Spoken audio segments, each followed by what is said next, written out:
Selamat pagi, Assalamualaikum warahmatullahi wabarakatuh. Berjumpa kembali dengan Budi Raharjo di Padepokan Budi Raharjo. Pagi-pagi ini barusan saya mendahului ngopinya dulu sebelum buat video ini. Karena udah saking pengen minum kopinya. Saya minum dulu lagi ya, saya lanjutkan lagi. Bismillahnya udah tadi. Ini dia. Mari kita bicarakan soal Bitcoin, cryptocurrency, koin token dan seterusnya nih. Ini karena sedang ada Coinfest ya di Bali, terus hari Rabu malam teman-teman di BRID membahas buku Bitcoin Standard. Terus kayaknya saya juga dikejar-kejar orang untuk membahas tentang NFT ya, implementasi NFT untuk sebuah instansi dan seterusnya gitu. First things first. Blockchain itu bukan Bitcoin. Blockchain teknologinya keren. Jadi kalau ditanya Pak Budi suka blockchain, ya saya suka blockchain. Tapi blockchain kan tidak hanya cryptocurrency ya. Blockchain tidak hanya Bitcoin, blockchain tidak hanya Solana, blockchain tidak hanya Ethereum, blockchain tidak hanya NFT. Blockchain bisa dipakai macam-macam. Ya, jadi teknologi yang blockchain keren. Bahkan di tempat kami blockchain dipakai juga untuk e-voting, coffee tracking dan seterusnya. Jadi implementasinya banyak. Nanti kita bahas satu-satu. Ini ada satu yang sedang mau kami kembangkan. Nantilah ya, kalau udah jadi prototipenya baru saya cerita. Nah, sekarang kita bicara tentang cryptocurrency ya, specifically Bitcoin. Ada banyak orang yang menggadang-gadangkan Bitcoin. Saya termasuk yang tidak tertarik dengan Bitcoin. Jangan salah, kita harus berterima kasih. Saya berterima kasih kepada Bitcoin karena memperkenalkan teknologi blockchain kepada saya dan kepada banyak orang ya. Jadi blockchain itu teknologinya keren, itu diperkenalkannya via Bitcoin. Bitcoin bagi saya kesuksesan itu hanya karena dia yang pemula ya. Tetapi di kemudian hari, ini opini pribadi ya, boleh setuju, boleh tidak setuju, bahwa Bitcoin akan bubar jalan kalau menurut saya. Akan tetap ada mungkin ya pemakainya sedikit. Itu kayak Yahoo yang masih pakai Yahoo Messenger siapa? Udah nggak ada. Yang masih pakai Yahoo Email, mungkin masih ada yang pakai Yahoo Email ya. Yahoo Groups juga udah nggak ada. Dulu tuh Yahoo tuh perusahaan yang segede gajah. Kalau sekarang mungkin bandingannya Google gitu ya, atau Facebook ya. Dulu Yahoo segede gitu pada zamannya. Sekarang mereka sudah nyaris tiada gitu ya. Nah, itulah sebabnya nanti kita lihat Google dan Facebook atau Meta gitu ya, Alphabet atau Meta ini nanti akan suksesnya akan lebih lama dari Yahoo atau tidak. Dengan kata lain tuh saya akan indikan juga bahwa Bitcoin pun akan digantikan oleh cryptocurrency yang lain. Ya.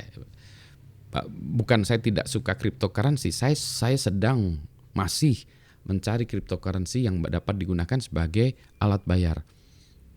Nah, alat bayar Indonesia yang sah adalah rupiah, tapi nanti rupiah ini nanti mungkin harus diganti undang-undangnya dengan rupiah digital ya, mungkin ya, dibuat rupiah dan rupiah digital, bentuk lain dari rupiah, tetap dikendalikan oleh pemerintah.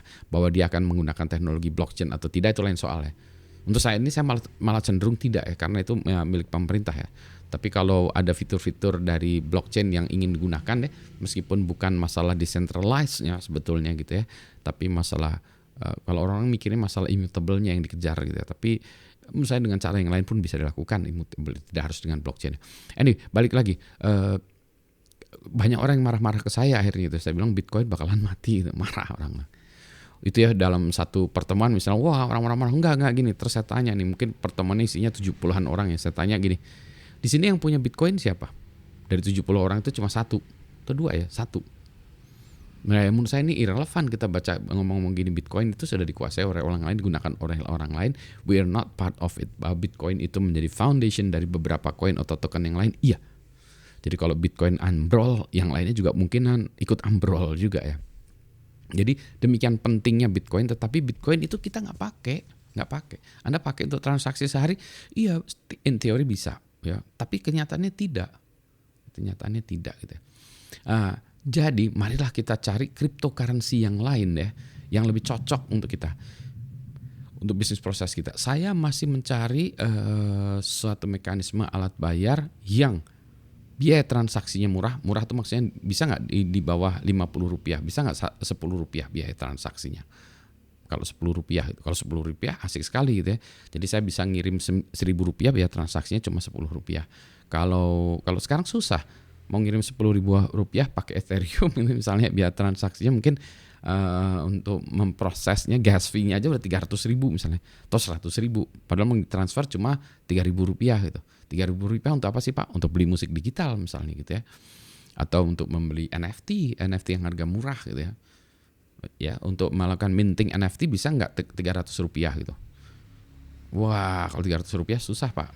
Anyway, akan ada ya, dugaan saya akan ada cryptocurrency yang bisa mendukung itu.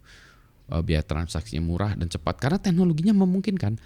Hanya tidak ada insentif untuk melakukan itu karena orang lebih suka berdagang cryptocurrency ini sebagai sebuah aset ya, sebuah aset digital. Jadi misalnya gini, kita punya kupon ya, bukan kupon ya, ya katakanlah kupon ya, dipakai untuk belanja di bazar ya.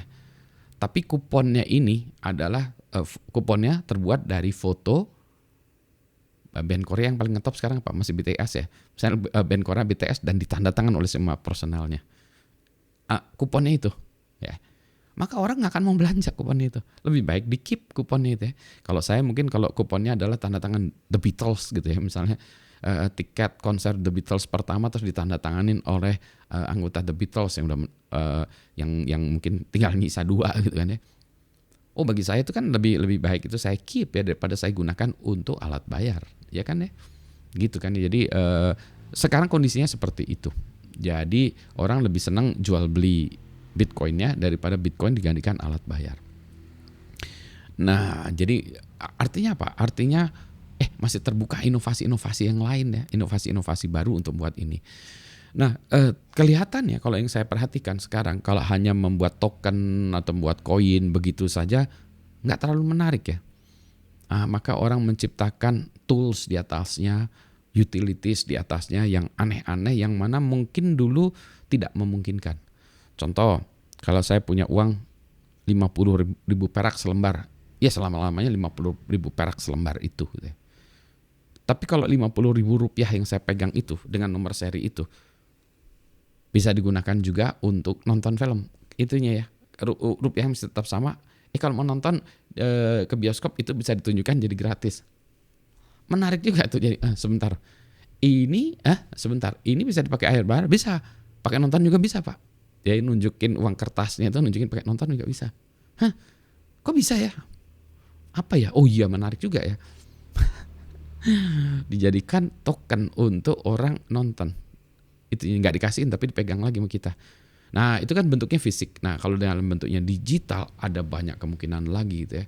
Jadi uangnya itu selain kita bisa gunakan sebagai alat bayar, di atasnya juga ada utilities yang lain, bisa diperankan sebagai saham yang mau gitu ya. Saham tuh, oke, ini uang 50 ini juga selain saya gunakan juga uang 50 ini saya borkan. Saya stakekan untuk di dalam inovasi apa gitu ya. Misalnya ada orang crowdfunding untuk membuat sistem smart farming berbasis IoT yang segala macam, farmingnya. Saya ikutan dari 50.000 ini, saya ikutan 20.000 ikut ke situ. I have my stake $20,000 dari sini saya ituin. Jadi di rupiahnya Rp50.000 itu kertasnya itu ya, uang 1.000 kertas nih. Ini kita bilang kertas atau nantinya digital ya, kertas ini.